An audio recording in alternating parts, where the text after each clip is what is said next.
Assalamualaikum warahmatullahi wabarakatuh. Selamat pagi anak-anak. Kali ini kita membahas materi perkembangan ilmu pengetahuan dan teknologi dalam era globalisasi dan dampaknya. Video kali ini membahas pokok bahasan tentang perkembangan teknologi ruang angkasa. Jangan lupa, persiapkan alat tulis sebelum melihat video ini. Catat hal-hal yang perlu dan nanti kita bisa diskusikan dalam pertemuan di ruang kelas maupun di ruang daring. Selamat belajar.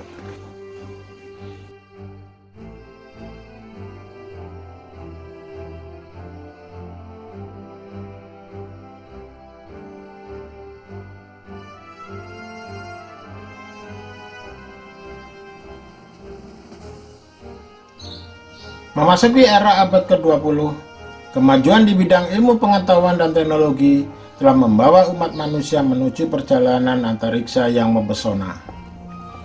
Perjalanan ke antariksa memperluas wawasan tentang alam semesta dan membuka jalan bagi eksplorasi yang lebih jauh terhadap sistem tata surya. Penemuan roket merupakan penemuan penting dalam perkembangan teknologi ruang angkasa.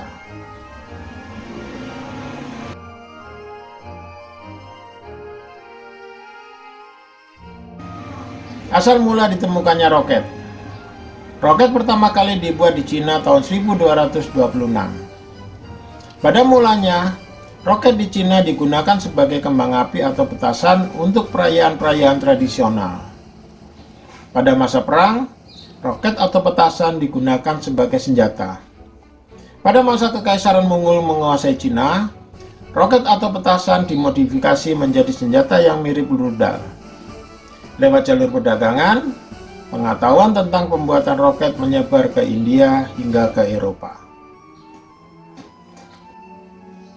Perkembangan roket di Eropa. Di Eropa, petasan dikembangkan menjadi roket melalui serangkaian penelitian selama 5 abad, dari abad ke-13 hingga abad ke-18. Nama roket berasal dari bahasa Italia, yaitu Rosetta, atau sekring kecil. Pada masa Renaissance, penelitian ruang angkasa ditandai dengan penemuan teropong ruang angkasa oleh Matteo Velesio dari Venesia. Teori tentang pembuatan roket sebagai pendorong untuk perjalanan ruang angkasa dikembangkan oleh William Moore dari Irlandia tahun 1813.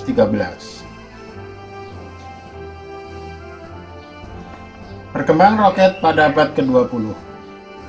Konstantin Tsiolkovsky dari Rusia tahun 1903 menemukan bahan bakar roket sehingga memungkinkan perjalanan ke ruang angkasa.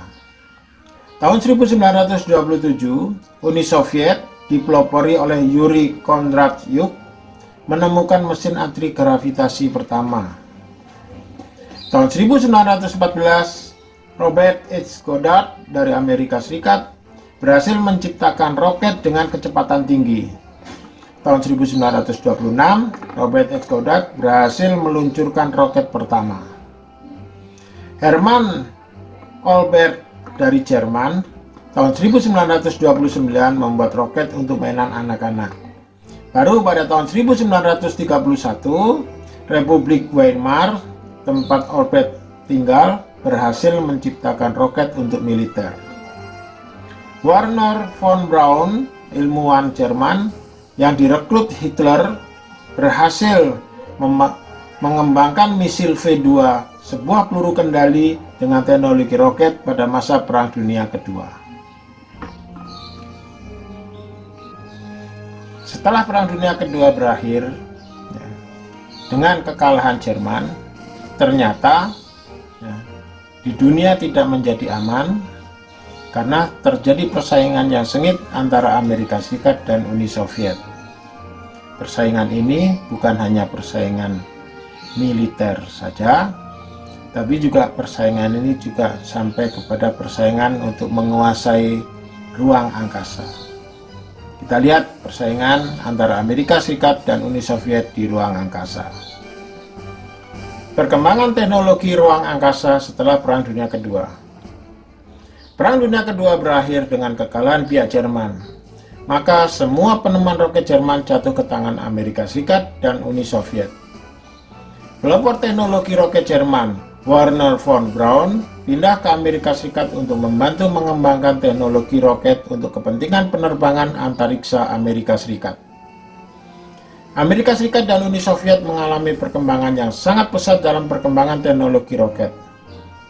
Pada tahun 1946, Amerika Serikat berhasil membuat peta bumi pertama dari luar angkasa, dan pada 4 Oktober 1957, Uni Soviet berhasil meluncurkan satelit pertama di dunia, yaitu satelit Sputnik. Masa Perang Dingin antara tahun 1947 sampai 1991, persaingan teknologi ruang angkasa antara Amerika Serikat dan Uni Soviet semakin memanas. Tahun 1957, Uni Soviet unggul dengan mengirimkan satelit pertama bernama Rossiyski Sputnik atau PS-1. 12 April 1961, Uni Soviet kembali memimpin dengan meluncurkan manusia pertama di ruang angkasa, Yuri Alexeyevich Gagarin atau biasa disebut dengan Yuri Gagarin, menggunakan pesawat ulang-alik kapsul Vostok 1. Sejak saat itu, Uni Soviet menamakan manusia yang menjelajah ruang angkasa dengan istilah kosmonot, yang berarti pelaut semesta.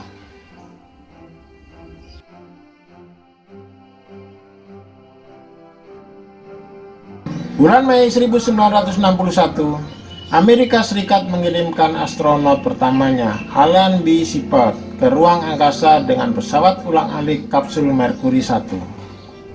Peluncuran ini dilakukan secara terburu-buru dengan teknologi yang belum sempurna, sehingga Alan B. Shepard hanya bertahan di ruang angkasa selama 15 menit dengan ketinggian 184 km.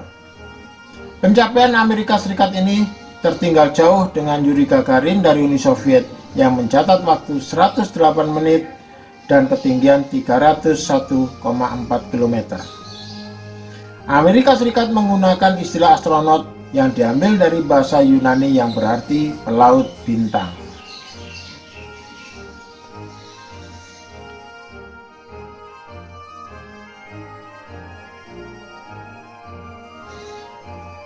Bagaimana persaingan Amerika Serikat dan Uni Soviet dalam memperebutkan eksplorasi di bulan?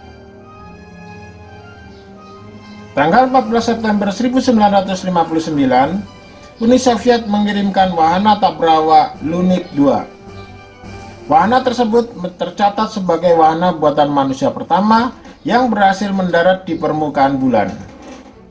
Tapi, wahana itu mendarat dengan keras di bulan, sehingga peralatan yang dibawanya rusak parah dan tidak mampu mengirimkan data apapun ke bumi. Baru pada bulan Februari 1966, Uni Soviet berhasil mendaratkan wahana Lunik 9 yang mampu melakukan pendaratan lunak sehingga berhasil mengirimkan data-data ke bumi.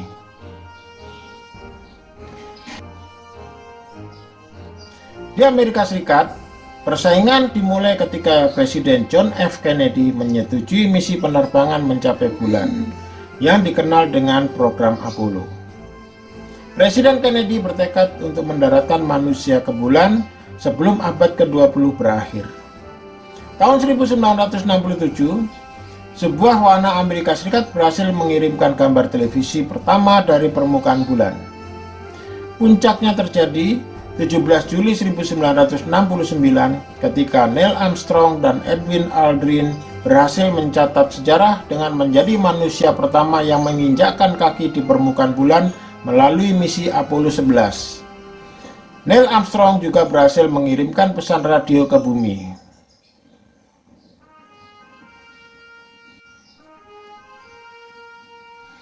Negara-negara yang turut serta dalam eksplorasi ruang angkasa. Jerman.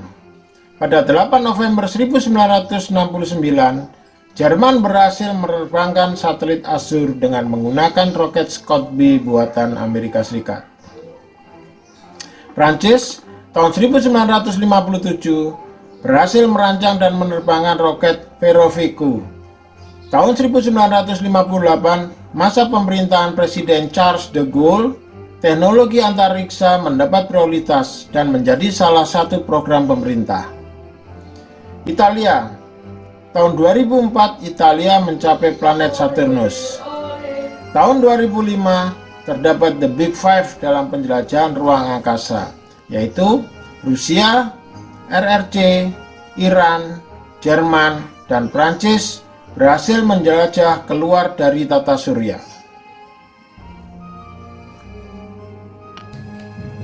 NASA mulai mengembangkan pesawat ulang-alik pada tahun 1970. Pada bulan Juni 1981, Amerika Serikat berhasil meluncurkan pesawat ulang-alik pertamanya, yaitu Columbia. Dengan digunakannya teknologi ulang-alik, terbuka kesempatan untuk meluncurkan misi berawak dengan frekuensi yang lebih sering. 28 Februari 1986, pesawat ulang-alik Challenger meledak dengan menewaskan ketujuh awaknya. Peristiwa ini membuat NASA merestrukturisasi kembali program ulang-aliknya. 1 Februari tahun 2003, kecelakaan menimpa pesawat Columbia. Akibat kecelakaan ini, Amerika Serikat membekukan dan mengkaji kembali berbagai faktor dalam penerbangan ulang-alik. Tahun 2011, program ini dihentikan.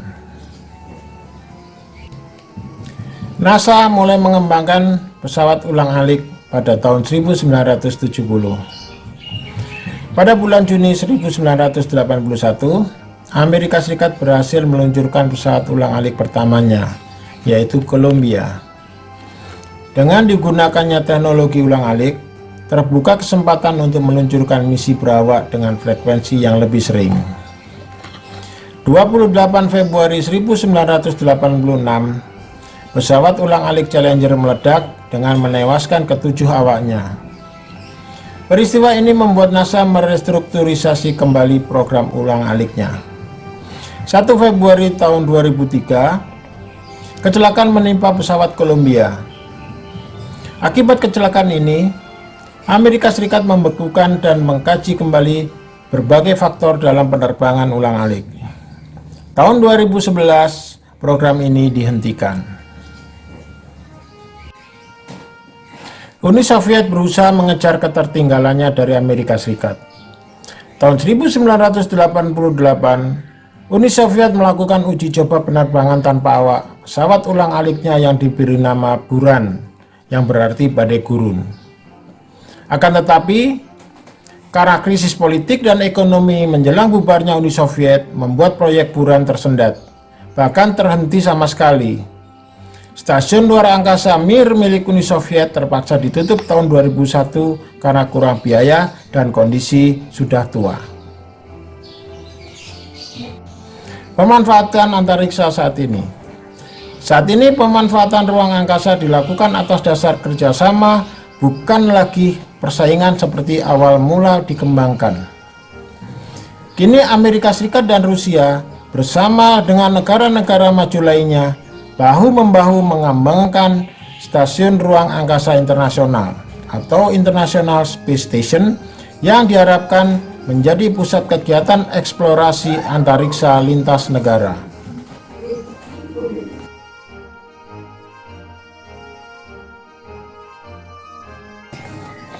Dampak teknologi ruang angkasa. Dampak positif. Berkembangnya teknologi ruang angkasa menyebabkan pemanfaatan ruang angkasa semakin strategis. Negara-negara maju berlomba-lomba menempatkan benda-benda di ruang angkasa untuk tujuan penelitian di bidang ilmu pengetahuan. Dampak positif bagi manusia adalah bertambahnya ilmu pengetahuan dan teknologi ruang angkasa. Selain itu, manusia juga memanfaatkan ruang angkasa untuk menempatkan bermacam-macam jenis satelit yang digunakan untuk komunikasi, pengamatan bumi, navigasi, cuaca, bahkan militer. Dampak negatif. Peluncuran benda-benda ruang angkasa juga memberikan dampak negatif bagi kehidupan manusia. Benda-benda ini jika sudah rusak dan tidak berfungsi lagi, menjadi sampah luar angkasa. Benda-benda ini berupa puing-puing dari roket atau satelit yang sudah rusak, dan tidak digunakan lagi yang jumlahnya sudah mencapai jutaan. Benda-benda ini menjadi ancaman bagi manusia karena sewaktu-waktu bisa jatuh ke bumi. Indonesia merupakan negara yang berpotensi kejatuhan sampah antariksa yang diperkirakan mencapai 20.000 keping. Indonesia pernah dihujani sampah antariksa di Bengkulu tahun 1981 dan tahun 2003.